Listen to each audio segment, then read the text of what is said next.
반갑습니다. 지명근세무사입니다. 저희가 이제 부동산 세금의 정석을 책을 교재로 해가지고 지금 보유세에 대해서 계속 살펴보고 있는데 오늘 그 보유세 마지막 시간입니다. 오늘은 법인 종합부동산세하고 절세 전략에 대해서 한번 같이 살펴보도록 하겠습니다. 2020년 6.17 부동산 대책을 통해 가지고 법인 입장에서는 취득, 보유, 처분 단계의 세제가 굉장히 강화됐습니다. 특히 법인의 이제 종합부동산세는 개인하고 좀 차별이 돼 있죠. 그동안에는 이제 계산 구조에 있어서 뭐 달리 적용될 게 없었는데 2021년도부터는 일단은 계산 구조도 바뀌었고 세율도 바뀌었고 세부담 상한율도 개인과 다르게 이렇게 적용되다 보니까 세부담이 많이 급증하게 되었습니다. 한번 계산 구조를 통해서 법인의 종부세가 어떻게 계산되는지 살펴볼까요? 법인도 개인과 마찬가지로 법인 소유의 모든 주택 가격을 합산을 합니다. 거기에다가 이제 공정시장가액비율을 곱하는데 2021년도까지 이제 95%고 2002년도부터 그 22년도부터 이제 100%가 적용되죠. 그러니까 2022년도부터는 공정시장가액 비율이 큰 의미가 없어지죠.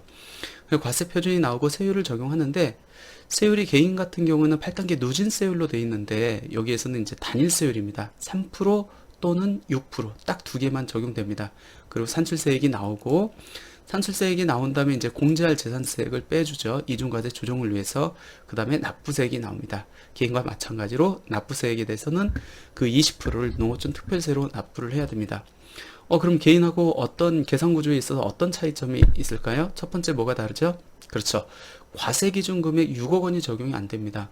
개인 같은 경우에는 그래도 개인의 모든 주택 가격을 합산해 가지고 6억 원을 차감하잖아요. 1세대 1주택자 같은 경우에는 9억 원을 차감하는데 법인은 2021년도부터 그 과세 기준 금액을 적용하지 않습니다. 그 얘기는 다른 말로 표현하면은 법인은 무조건 주택을 가지고 있는 경우에 종합부동산세가 부과될 수밖에 없다는 겁니다. 또 다른 차이점은 뭐죠? 세율에서 3% 또는 6%의 단일세율이 적용된다는 겁니다. 개인 같은 경우는 그래도 일반 세율 또는 중과세율로 구분해가지고 6단계 누진세율을 적용을 했는데 이 법인은 누진세율이 적용이 안 돼요. 그냥 딱 3%, 6%. 이 3%, 6%는 어디서 가졌냐면 개인 같은 경우에 종합부동산세 6단계 누진세율 중 최고 세율이 일반 같은 경우는 3%, 중과세율 같은 경우는 6%거든요. 여기서 끌고 왔습니다. 그러니까 개인의 최고 세율을 법인의 단일 세율로 적용하게 됐다.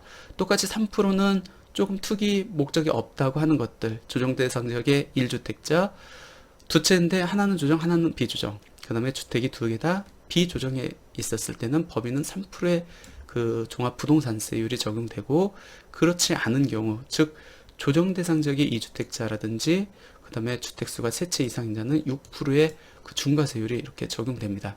또 차이점이 어디가 있냐면 세부담 상한 초과세액 적용이 배제가 됩니다.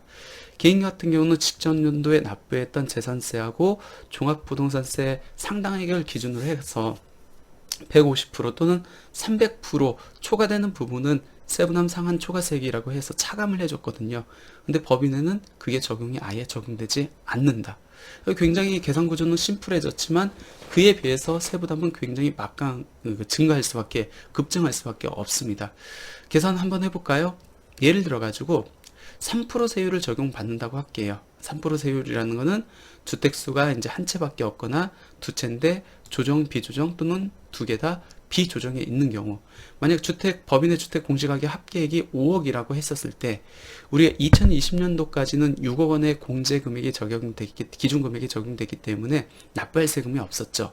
근데 2021년도부터는 기준 금액이 적용되지 않기 때문에 무조건 세금이 나옵니다. 공정시장가액 비율 95% 곱한 다음에 3% 세율을 적용하면은 1,400만 원 정도가 나옵니다. 여기에 20%가 또 농어촌 특별세이기 때문에 거의 1,500만 원을 내야 된다는 얘기입니다. 작년까지만 하더라도, 즉 법이 개정되기 전까지만 하더라도 하나도 안 냈던 세금을 올해 갑자기 1,500만 원을 내야 된다는 겁니다. 법인으로 주택이 3채 있다. 그 다음에 10억 원이다. 두 채라고 가정해 볼게요. 두 채가 하나는 조정, 하나는 비조정이라고 가정을 해 보겠습니다. 10억 원이다. 95% 적용하면 9억 5천이고 여기다 3% 적용하면 2,850만 원. 여기에 20%가 또 농어촌 특별세로 가니까 거의 한 3,500만 원 정도 세금이 나온다는 겁니다. 만약 이게 주택이 두 채 이상이다. 그리고 두 채 중에서 조정 대상 지역에 있다. 그리고 주택이 세 채 이상인데 조정 대상 지역에 불문하고 세 채 이상이다라고 했었을 때는 3% 세율이 아니고 6% 세율이 적용되죠. 아까 3% 세율을 적용했었을 때 5억이었을 때 그 1,425만 원이었잖아요. 근데 6% 적용되면 어떻게 되죠? 그거의 2배입니다. 2,850만 원이에요. 여기에다 농어촌 특별세까지 하면은 거의 3,500만 원을 내야 된다는 얘기입니다. 그러니까 직전 연도, 즉 2020년도에 비했을 때 법인 입장에서의 종합부동산세는 정말 상상을 초월할 수 없을 정도로 급등한다는 겁니다. 더군다나 세부담 상한 초과세액이 적용이 안 되기 때문에 무조건 뭐 세율을 적용한 다음에 나온 산출세액 자체가 곧 납부세액이 된다라고 이렇게 보시면 될 것 같습니다. 그럼 법인 입장에서 이렇게 세부담이 너무 급증하게 되는데 이런 상황에서 법인의 종합부동산세를 좀 줄일 수 있는 방법은 뭐가 있습니까? 솔직히 줄일 수 있는 방법은 개인하고 뭐 어떻게 달라질 건 없습니다. 그래도 한번 정리를 해보자면은 첫 번째, 임대주택 등록을 고려하라는 건데 중요한 거는 임대주택으로 등록했었을 때 법인 입장에서 종부세가 합산 배제가 가능한 주택이 있고 불가능한 주택이 있습니다. 특히 2021년 6월 18일 이후에 임대주택으로 등록한 경우에는 조정 대상 지역에 소재한 주택을 장기 임대주택으로 등록한다 할지라도 종부세 합산 배제가 적용이 불가합니다. 그 얘기는 뭐죠? 법인 입장에서 지금 임대주택으로 등록해서 종부세를 배제받으려고 아니면 경감받으려고 한다고 하면은 지금 등록한 것들은 거의 제외가 되고 특히 그 주택이 조정 대상 지역에 있다고 하면은 등록해도 실익이 없다는 겁니다. 그럼 현재 장기 임대주택으로 등록해가지고 법인이 종합부동산세 합산 배제가 적용 가능한 주택은 두 가지밖에 없어요. 첫 번째는 비조정 대상 지역에 소재하고 있는 주택. 물론 아파트는 지금 현재 임대주택으로 등록을 못하기 때문에 아파트를 제외한 비조정 대상 지역에 소재한 주택이라든지 아니면 건설 임대주택밖에 없다. 근데 법인 입장에서 주택을 가지고 있다는 거는 거의 건설 임대주택으로 가지고 있는 경우는 많지 않고 거의 이제 투자 목적으로 가지고 있다 보니까 거의 대부분이 매입 임대주택이라고 보시면 될 것 같아요. 그 매입 임대주택 같은 경우는 비조정 대상 지역에 소재한 주택은 임대주택으로 등록해서 종부세를 배제받을 수 있지만 조정 대상 지역에 소재하고 있는 것들은 임대주택으로 등록해도 실익이 없다라고 이렇게 보시면 될 것 같고, 그럼 나는 법인이 이제 주택을 갖고 있는데 비조정 대상 지역에 소재하고 있는 주택이에요. 그래서 종부세가 너무 많이 나오니까 이번에 임대주택으로 등록을 하려고 합니다. 그때 주의해야 될 거, 지금 임대주택으로 등록하면 몇 년이 묶인다고요? 10년이에요. 그러니까 반드시 임대주택으로 등록할 때는 내가 10년까지 이 주택을 임대로 공할 건지 아니면 그 전에 팔 건지 여부를 먼저 결정하시고 10년 동안 갈 거다, 그리고 해당 주택이 비조정 대상 지역에 있다 라고 하면은 그때는 임대주택 등록 여부를 고려해 보시는 것도 좋을 것 같습니다. 개인과 마찬가지로 법인도 이게 보유세의 일종이기 때문에 과세 기준 금액을 피해서 취득하고 처분하면 종부세를 배제받을 수 있죠. 특히 법인 같은 경우에는 투자 목적으로 주택을 많이 취득을 합니다. 그리고 투자 목적으로 하다 보니까 거의 이제 취득세 자체가 거의 12%가 적용되잖아요. 그럼 유일하게 주택 공시가격 1억 원 이하의 주택을 구입할 때는 주택 수에 불구하고 법인도 1%의 취득세를 부담할 수 있습니다. 물론 전제 조건이 있죠. 본점 소재지가 대도시 밖에 있거나 대도시 내에 있다 할지라도 법인 설립일로부터 5년이 경과한 법인이어야 됩니다. 그러니까 이런 방법으로 해서 법인은 취득세를 일단 피해 나갈 수 있습니다. 그럼 종부세를 피해 나가려고 하면은 과세 기준일 이후에 취득하면은 해당 연도, 당해 연도에 재산세하고 종합부동산세는 피해 나갈 수 있고, 내년도 가가지고 내년 6월 1일 이전에 만약 이 주택을 단타로 쳐가지고 매도를 한다. 그러면은 내년도 재산세하고 종합부동산세를 빠져나갈 수 있겠네요. 그래서 혹시 주택에 계속 투자를 해야겠다, 그리고 나는 이 주택이 단타 목적이다라고 하면은 과세 기준일을 기억하셔가지고 과세 기준일을 피해서 취득하고 처분해라 라는 게 하나의 가장 쉬우면서도 효과적인 절세 방법이다라는 거 기억하시고요. 그 다음에 개인과 마찬가지로 투자 가치가 없는 주택은 처분해야 됩니다. 왜 그러면 주택수가 세 채 이상이다든지 조정 대상 지역의 두 채 이상이면 세율이 6% 세율이 적용돼요.